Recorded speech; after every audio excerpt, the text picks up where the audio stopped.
Ukitaka kuona matokeo kwenye jambo lolote ambalo wewe unamwamini Mungu kwenye hilo, baada ya kumwamini Mungu, ni nini ufanye ili uweze kuleta matokeo ya kile unachomwamini nacho Mungu katika uhalisia kwenye damu na nyama? Ukisoma katika Biblia, Yakobo 2 mstari wa 17 inasema hivi: imani isipokuwa na matendo imekufa nafsini mwako.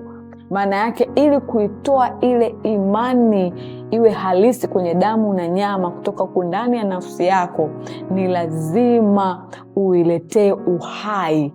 Sasa hiyo uhai wa imani hiyo kutoka kwenye nafsi, kwenye roho kuja kwenye mwili, ni lazima wewe ufanye matendo ya mwili yanayofanana na kile unachokiamini nafsini mwako, ndani yako. Ndio itasababisha kuleta matokeo katika damu na nyama. Mfano, unaamini umepona, wewe ni mzima na unajua kabisa umekuwa bedless, umestopisha kazi zako, umefanya nini? Amka. Hivyo unavyojisikia, amka. Yaani unauambia mwili unaenda kutenda sawa sawa na ninachoamini. Na utakapoulazimisha mwili kutenda sawa sawa na kile ulichoamini nafsini mwako, basi umeipa uhai ile imani uliyoiamini nafsini mwako, itakuwa halisi, itamanifest kwenye damu na nyama. Kwa hiyo kuna nguvu kubwa sana ya kusababisha mambo unayoyaamini kutokea kwenye maisha yako, kama utayaishi au utakiishi au utaishi kile unachokiamini. Kama unaamini wewe ni mfanyabiashara uliyefanikiwa, anza biashara. Haijalishi umeanza na kiwango gani. Kama wewe umemwamini Mungu kwa ajili ya mume huu mwaka, umemwamini Mungu kwa ajili ya mke huu mwaka, matendo yako yafanane na kile unachokiamini nafsini mwako. Tunataka tukuone ukiwa sasa umejiandaa kama mke, umejiandaa kama mume.